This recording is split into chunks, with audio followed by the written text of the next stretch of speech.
A lot of people that sell voice agents do not qualify their clients, and then they find out about the consequences. Today, we're going to see everything that you should be looking out for whenever you're considering a prospect is worth trying to convert and then working with the client. Everything that I'm going to be telling you, I've learned through selling some AI voice agents. I'm using Callflow platform to create self-hosted voice agents. You'll be able to try it out here in this live browser demo, and you'll have the link down below in the description. So not every business is a good client for voice agents. On paper, they may seem perfect, but then look into these red flags. Some of these are that they have too many expectations, they have a very messy internal process, they do not respond quickly, they do not even know themselves how to handle calls, and they are not clear on what they want to automate. These red flags could be skipped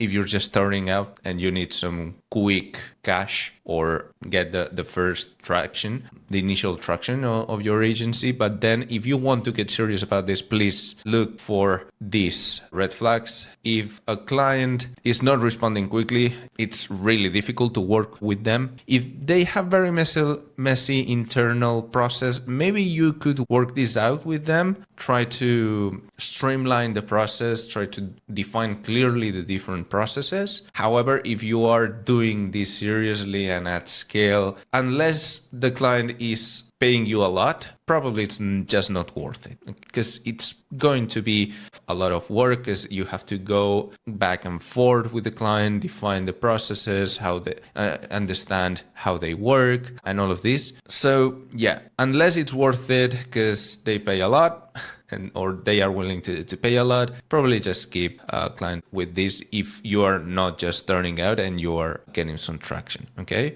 Getting too many expectations, it's also going to be the recipe for a never satisfied client, because it's going to be asking for more, and that's not an issue if they pay more.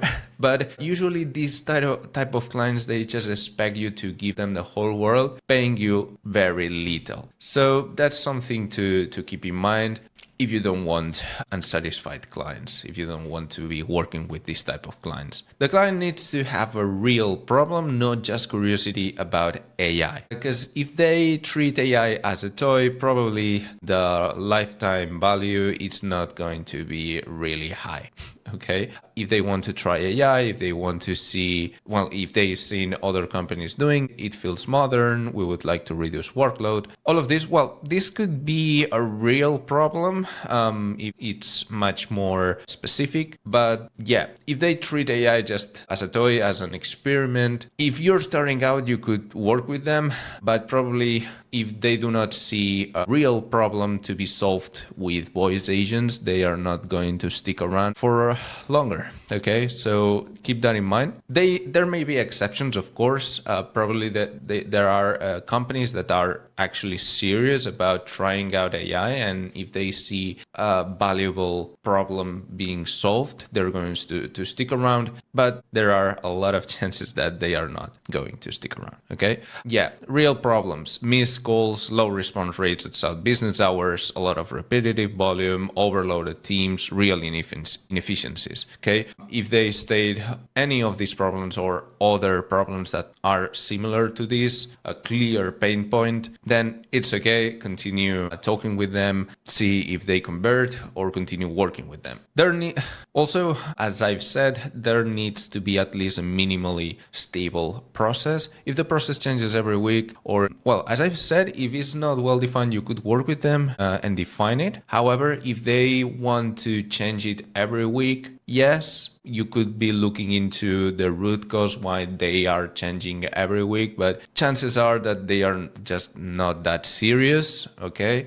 And that's another reason to just skip it. So this process could be changing in different dimensions: what it worked, when it escalates to a human, what information it asks for, what happens to the leads, how results are recorded, and so on. If this changes every week, probably you'll have to be redoing the whole agent every week. So that's something that, of course, you do not want to be happening unless you are charging them accordingly.